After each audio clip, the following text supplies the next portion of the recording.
É assim que tá o gramado do Morumbi depois do show da banda Stray Kids no fim de semana.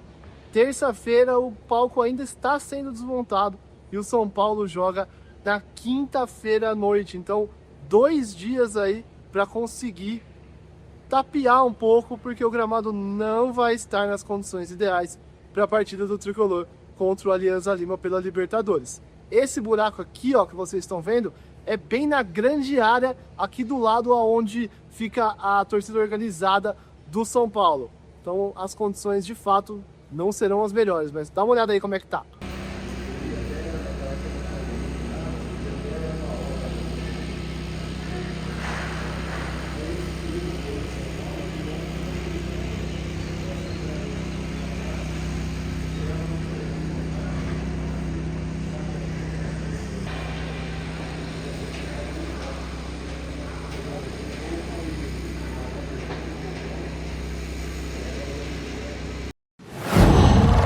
Qual?